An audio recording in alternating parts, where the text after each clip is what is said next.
जाति जो कभी नहीं जाती। सबसे पहले आप लोग ये वीडियो देखिए। इसकी वीडियो बनाओ, माँ कसम इसको भी करता है, इसका इंतजाम करता है।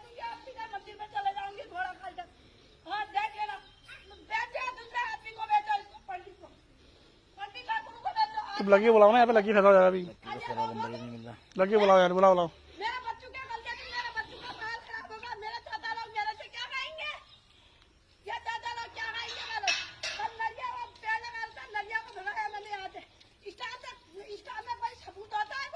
कौन है कौन है यार ये? अरे पता है, बोलन दो ना इसको।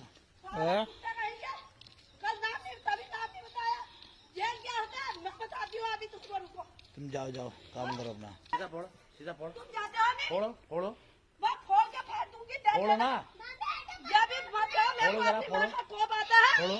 मेरी माँ ऐसी, मेरी माँ तड़प तड़प के मरी है जमीन के खातिर।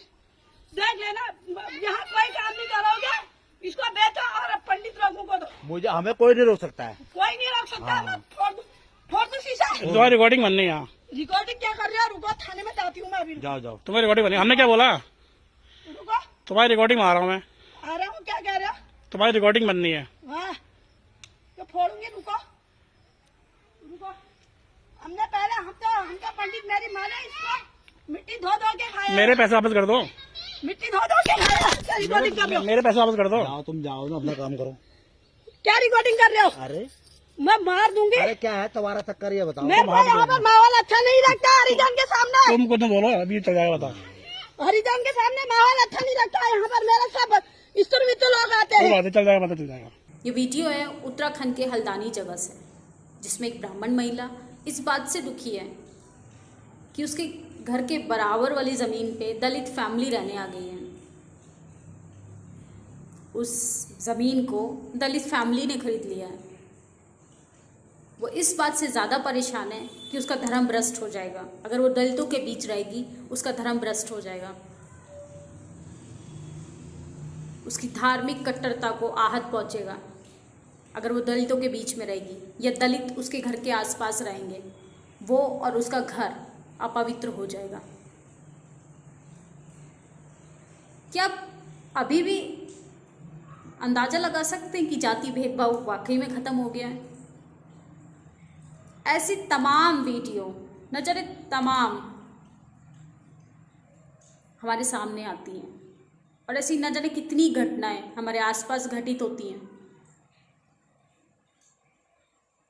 हम घर, समाज, इंस्टीट्यूशन और कार्यालयों की बात करें तो जाति भेदभाव हमारा पीछा कहीं नहीं छोड़ सकता।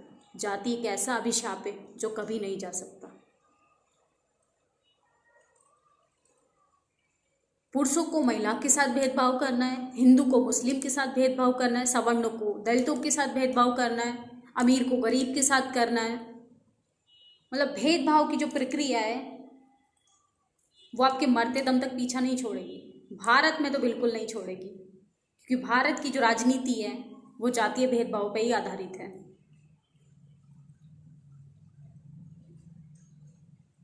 हमारे देश को 74 साल आज़ादी की हो गई। क्या हम लोग वाकई में आज़ाद हैं या हम मानसिक गुलाम हैं? या सिर्फ हम आज़ादी की बात और जातीय भेदभाव को ख़त्म करने के बड़े बड़े स्लोगन सिर्फ फेसबुक, व्हाट्सएप और न जाने कितने सोशल मीडिया हैंडल्स पे सिर्फ लिखने के लिए बात करते हैं, या उनको जीवन में अपनाते भी हैं?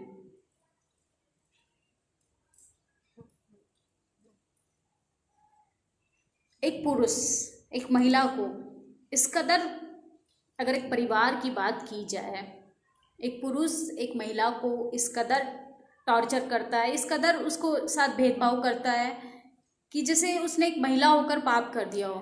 ये हर घर की कहानी है, शिक्षित परिवार की भी और अशिक्षित परिवार की भी।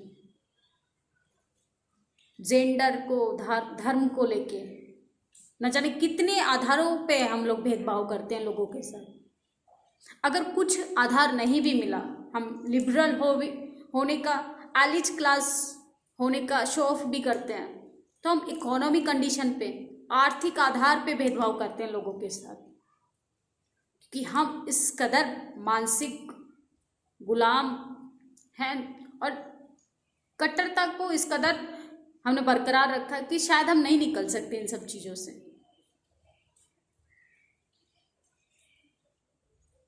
मेरा एक वास्तविक अनुभव है, ईश्वर, नियम, कानून, व्यवस्था ये सब पुरुषों ने बनाई, लेकिन इसको कट्टरता का रूप महिलाओं ने दिया,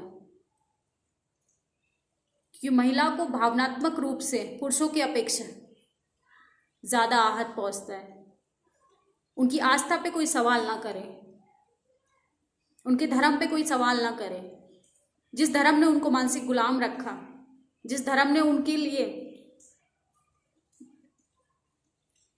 ने उनको जंजीरों में जकड़ के रखा, उस पर कोई सवाल ना करे,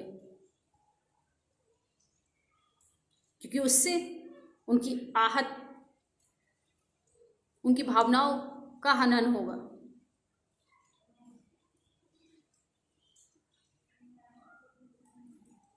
आपने ये वीडियो देखा, किस कदर एक महिला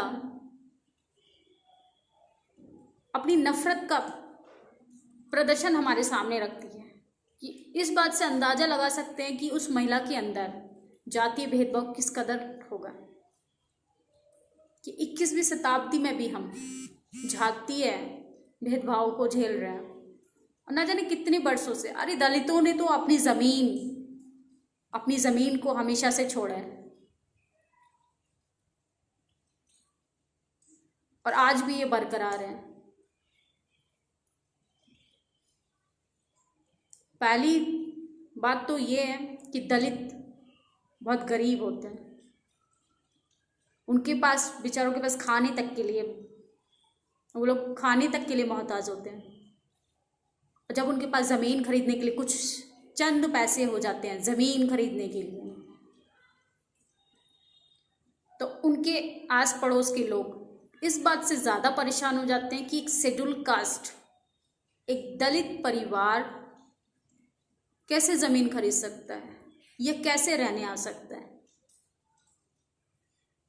इससे उनका धर्म, घर, परिवार, समाज सब अपवित्र हो जाएगा।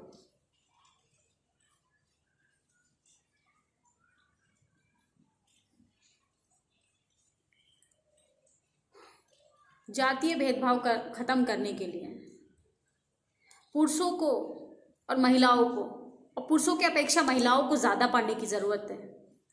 बाबा साहब को अगर वो नहीं पढ़ेंगी तो इसी महिला की तरह, और न जाने ऐसी कितनी महिलाएं हमारे बीच में रहती हैं जो जातीय भेदभाव को बढ़ावा देती हैं। तो इन सब भेदभाव को ख़त्म करने के लिए हमें बाबा साहब को पढ़ना होगा, फूले पेरियार को पढ़ना होगा। एक स्त्री का एग्जाम्पल ये हमारे सामने था कि जो जातीय भेदभाव को इस कदर चरम सीमा पे पहुंचा रही है कि जिससे साफ नज़र आ रहा है कि दलित उनकी आंखों में किस कदर खटक रहे हैं। और हम सावित्री बाई फूले, फातिमा शेख का एग्जाम्पल ले, उदाहरण ले।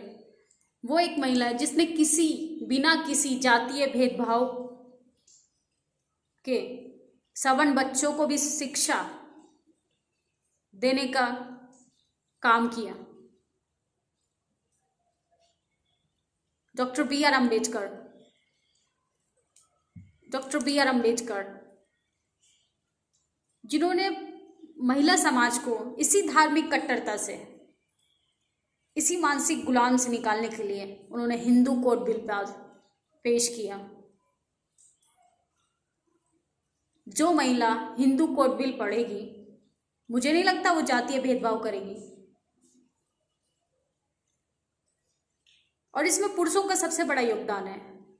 महिलाओं को मानसिक गुलाम जो बना रखा है ना आप लोगों ने, ये जातीय भेदभाव को बढ़ावा दे रहा है।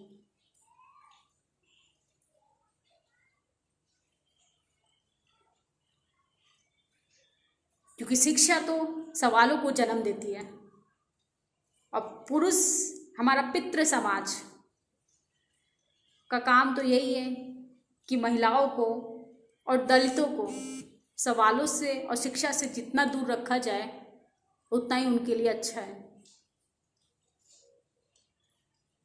अगर वो दलित और महिलाएं सत्ता में आ गई, भाई उनके लिए खतरा बन जाएंगी। इसलिए उनको धार्मिक कर्मकांड में उलझा के रखो। तो आप लोगों से ये अनुरोध है मेरा कि आप धार्मिक कट्टरता से निकलें और प्लीज़ अपनी आसपास की महिलाओं को सबसे ज़्यादा अवेयर होने के लिए बोलें, क्योंकि वो सृष्टि की जननी ज़रूर है लेकिन कट्टरता की जननी भी वही है।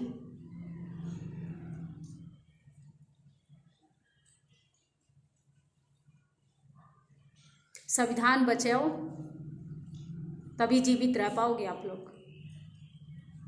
संविधान को पढ़िए, अपने इतिहास को जानिए, क्योंकि इतिहास बनाने के लिए इतिहास पढ़ना ज़रूरी है। वरना आपको अभी तो ज़मीन के लिए लोग आपका विरोध कर रहे हैं, अभी तो सवर्णों को, अभी ब्राह्मण समाज को सिर्फ इसलिए दिक्कत है कि एक दलित परिवार ज़मीन खरीद रहा है। आपको वो दिन दूर नहीं है कि अब सांस भी ब्राह्मण लोगों के बिना नहीं ले पाएंगे, आपके लिए जीना तक मुश्किल हो जाएगा। अभी लोगों को दिक्कत हो रही है, अभी तो हम लोगों की पहली पीढ़ी सिर्फ पढ़ना ही चालू किया है, अभी इन लोगों को इतनी दिक्कत होती है। अभी तो हम सिर्फ ज़मीनी एक टुकड़ा खरीद रहे हैं। सोचिए जिस दिन हम सत्ता को अपने हाथ में ले लेंगे तो इन लोगों को कितनी दिक्कतें होंगी। इसलिए हमें इन लोगों ने शिक्षा से दूर रखा।